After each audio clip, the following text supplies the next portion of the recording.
What's going on, everybody? Gentleman94 here, and welcome back to 3GB Solo Play. This is Demon Souls, Part 5. Last episode, we moved through the beginning here of the Executioner's Gallows, took out a couple black phantoms that spawned down there, and we are right in front of Executioner Miralda. So we're going to go ahead and do a quick fight here with her. I have no idea if it's going to go well for me, but we're going to give it my best shot and see if we can't come up with some way to kill her. So, here she is. Come on, Emeralda, do your thing. Now, she's actually wearing the Binded set. The Binded set is, in my opinion, one of the cooler, evil-looking, female-only armor sets you can have in the game. Another one is the Gold set, which isn't too bad either. And she's wielding this guillotine axe, and this thing is pretty fast. So I'd love to get my hands on this. I was mistaken though. Last episode I had mentioned that I was going to try to get her guillotine axe. Well, she's in body form, so I actually can't get her guillotine axe when I kill her here. Instead, I'm going to be given the Binded set. So her armor, her headpiece, gloves, chest piece, and leggings. I'll get all of that from killing her here. Unfortunately, I'm not really set up to accept all of this items, so I'm going to have to go ahead and drop a bunch of stuff. So let's go ahead and drop some items and pick up all this good stuff.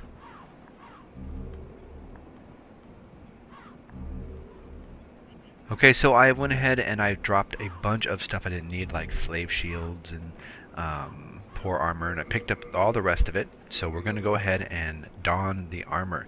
And I think I'm going to go with the Binded set just because it looks cool. And the stats are decent. It's not that bad of an armor set.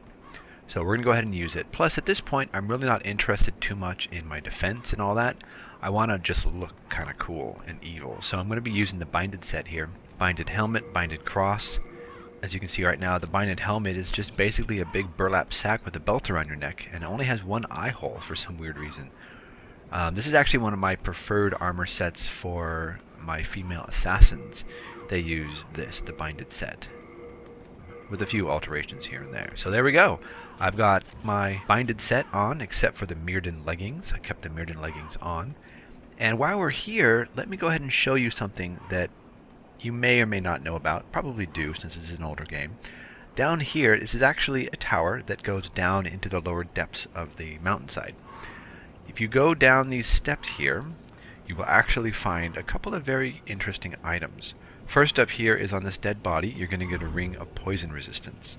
A good thing to have if you're going to the Valley of Defilement. Next thing you're going to notice is the bloodstain right here are these very thin wooden beams. And down below us there, you will see two glowing orbs. So the first one here, to our right, is actually what's called a colorless demon soul. The one below that is the brushwood armor set. So let's see if we can't get a hold of these items.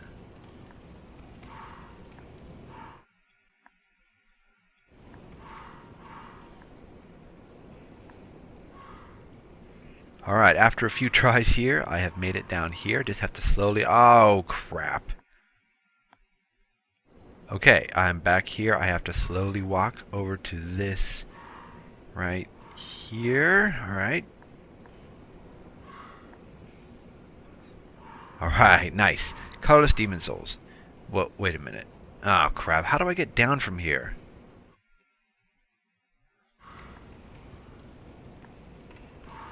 Whoa!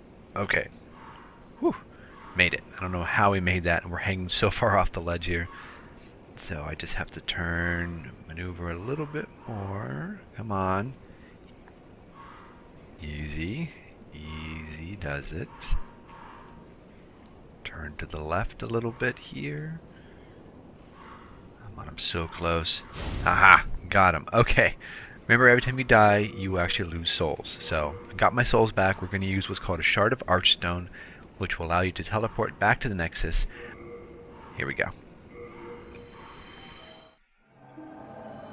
Okay, so that actually was a little longer than I anticipated.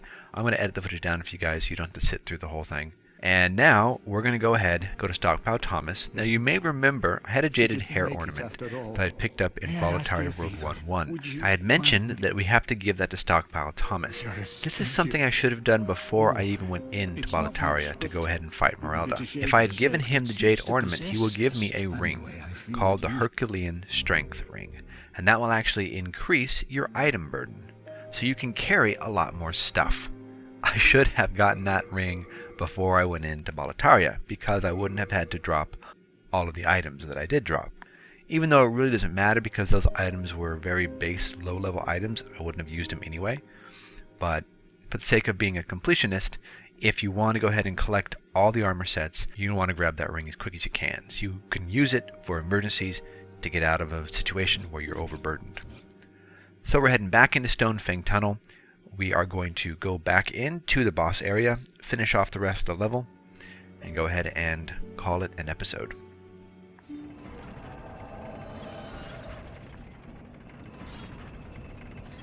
So again, I opened up this shortcut last time. This is an elevator. If you go down the elevator, you will lead to Baldwin's brother, Ed. And if you take it all the way up, you're going to lead to a couple of items and the next fog gate. Plus, now that we have our inventory cleared up, we can go ahead and grab some of these items that we missed before. So we'll grab this moongrass here. Always a good idea, especially at this low level, to carry with you healing items, because if you get in real trouble, you can back off, pop some healing items, and you're good to go. Dunfin Tunnel is really desolate. I'm not sure if that's Volataria out there or not, but either way, it's pretty barren around here. So coming back up this tunnel, you can run into a couple of guys carrying these heavy sacks. And these sacks are filled with stones. So you're going to want to make sure you kill these guys and be able to collect all of their stones and all their drops.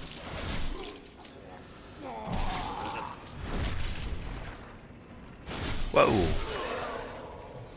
Look, it's like I pulled a couple more. So there's actually 2 of these bag carrying miners here. So let's go ahead and take them both out. The guys with the pickaxes, you really have to watch out. They will break your stamina like nothing. So make sure to take out those guys. Always good idea to get backstabs. I mean, you'll see me do a lot of backstabs in this playthrough, but that's okay, because backstabs are one of the best attacks you can do for staying out of the line of fire.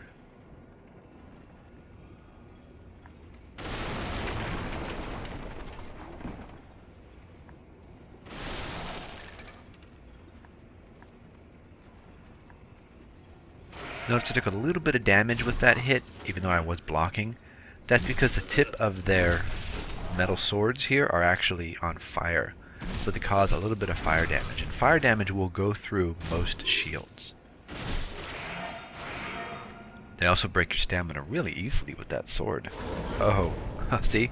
See how I got hit there and I kind of went and got a little flame animation on myself? That's not really a good thing to have happen to you. Alright, so let's go ahead and go up and around. We gotta kill one more of these guys here. Shouldn't be too bad. There we go. Again, like I said, backstabs, always the way to go. Let's talk a little bit about backstabs while we're here. There's a couple ways you can look at backstabs. If you're doing PvP, backstabs are kind of looked down upon. If you're doing PvE, they're acceptable.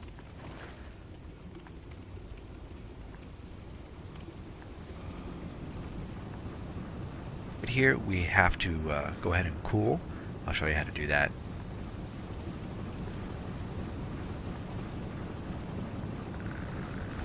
These salamanders really can kill you quick, especially if they lunge at you. Luckily though, they didn't do much damage to me. I'm not going to worry about the rest of them. Now let's head back up through the fog gate, and we're going to head all the way up around and get this water turned on so we can go ahead and unlock the next area.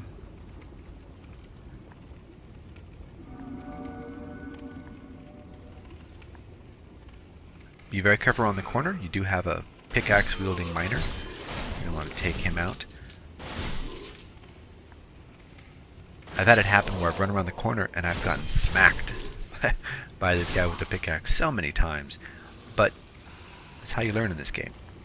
And Demon Souls is all about trial and error.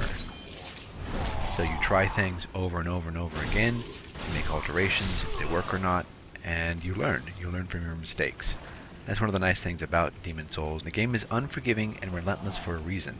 It's to teach you how to play. And there are multiple ways to do anything here in the game, so I don't think there's only one way to get things done. So we're going to backstab again. And backstabs can be a little tricky to pull off sometimes. I know in Dark Souls, the backstabs are even harder to come by because they actually changed the hitbox for backstabs. And I'm hearing in Dark Souls 2, we're supposed to have even smaller window of opportunity for backstabs. See, as I'm playing through this game, I like to kind of formulate stories built around the world. I think that's one of the nice things about Demon Souls, is that you can formulate your own storyline. Because you're playing a basic character, you can be whoever you want to be, and you can make your motivations for your character be whatever you want them to be.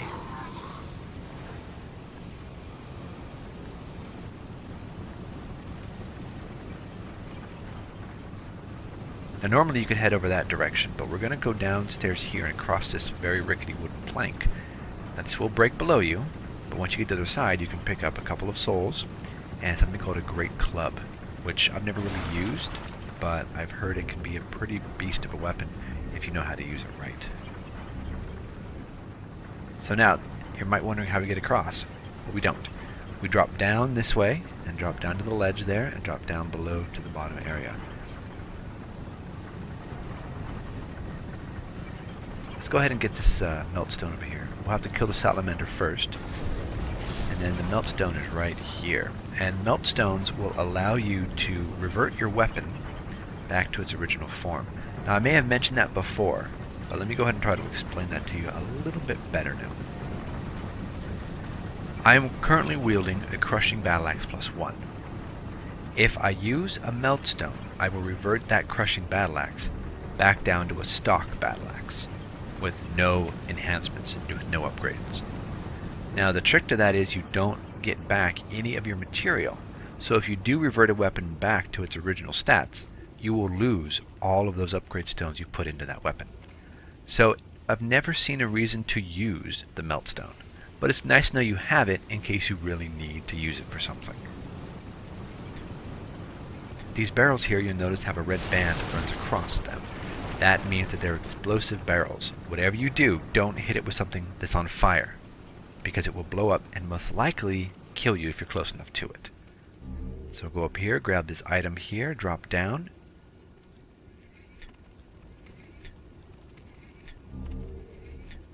Drop down again. This is one of the steel shields. It's not 100% damage reducing, so I don't normally use it. And it's kind of heavy too. So let's pull a couple of these guys here. We don't want to pull them all, just a few. There we go. Can't wait till I'm a little stronger so I can roll faster.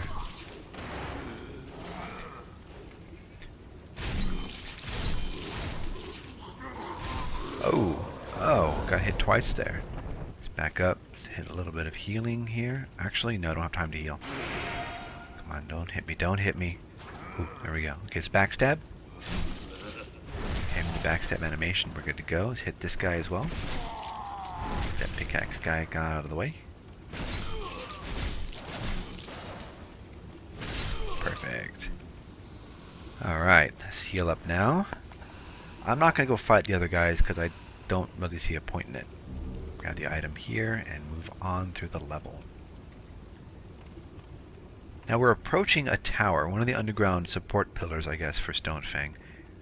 And you'll notice all these salamanders hanging onto the walls. It's very difficult to get through here without getting hit, unless you have a bow of some sort, because they will lunge at you, and when they lunge at you, they do huge amounts of damage, and they can repeatedly lunge at you. As you see here, I'm almost dead. Gotta back up, gotta back up. There we go. It's a good idea to use something, a bow and arrow, or maybe a throwing dagger or something, and knock them off the wall, and then go and attack them individually. It's better that way, but I don't have a bow, which is not good, because I'm coming up to a boss that usually requires a bow.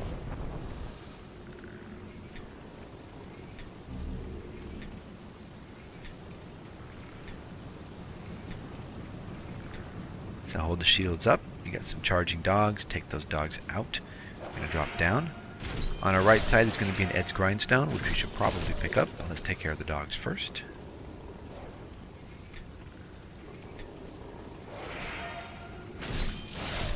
Alright, let's go get that item. It's always a good idea to carry Ed's Grindstones with you, because you can sometimes lose track of your durability on your weapons. Once you break a weapon, you have no recourse except to switch over to another weapon or to repair it. And sometimes you can't get out of the level, so it's a good idea to have an Ed's Grindstone with you so you can use that to go ahead and fix up your weapon so you can stay in the fight.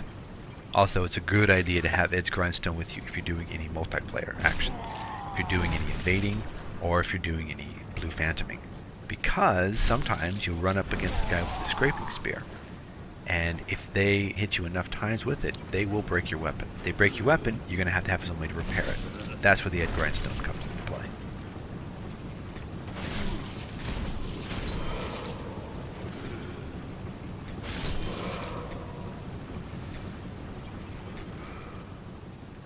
So let's use one of our healing miracles. We need to start using those a little bit more to save on some healing items. And let's finish off with a couple of these miners. These guys aren't too bad, but like I said before in the last episode, they're really resistant against everything except thrusting weapons. So I really should be using a thrusting weapon on these guys. So this guy with the bag and a guy with a pickaxe. We'll take out the guy with the pickaxe next.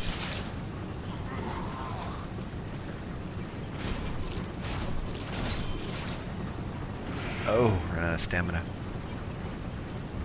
I'll take all these while I'm here. Alright, let's kill this guy.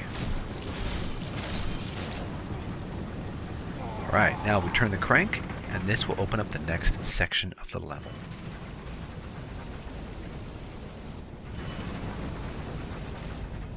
Changes the direction of the water, diverting the water to drop on top of the lava.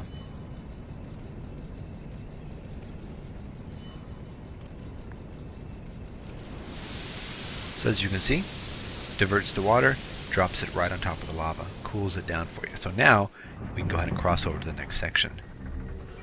Now I guess we got a pickaxe from him. I've never really used a pickaxe for anything, so kind of pointless to have.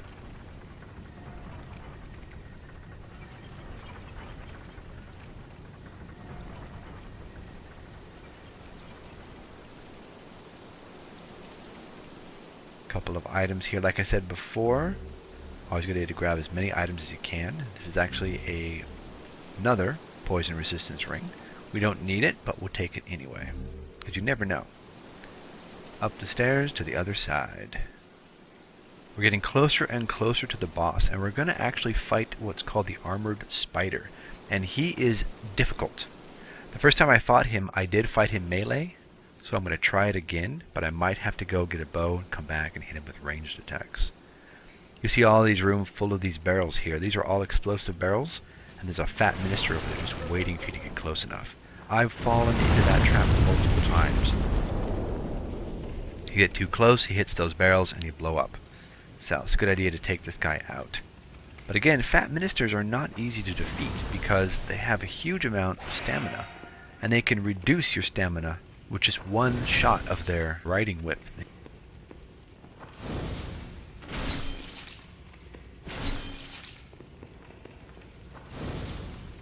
This is a good idea to just hide behind a pillar, come in, get a couple of shots off, recharge your stamina, come back in, hit him a few more times.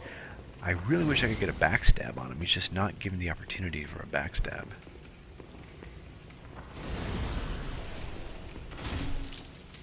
Okay, I got him. Get some full moon grass through this fog gate. On to your right, you're going to have an ephemeral eye. You want to grab that. Now we go straight this way, and you'll start noticing that we're going to be getting into a very dark, gloomy, and spiderweb infested area. Some of these spiderwebs here, that should tell you we're coming up close to the boss. Now right above us there's going to be a boulder and this dude. So we should probably kill him since he went to the effort of dropping down for us. Now, I'd mentioned before that if this road was in black tendency, we would have black phantoms spawn. And one black phantom is usually right around here on this straight shot of this walkway. There's a pickaxe-wielding black phantom. Now, there's a couple of items in this area here that we're going to want to make sure we get. We're not going to use one of them at least, but it's a good idea to know where they are. First off here, we're going to go upstairs and we're going to get one of the best offhand weapons you can get for a magic user. It's called the Crisp Blade. And what it does is it increases the damage that you do with your magic. Now that's awesome because you can equip that and you can stack it with other magic boosting items and you can do insane amounts of magical damage. But keep in mind that it also decreases your magical defense. So you basically become a glass cannon. You could do a ton of damage, but one shot with magic and you're gone, because your resistance is dropped to next to nothing.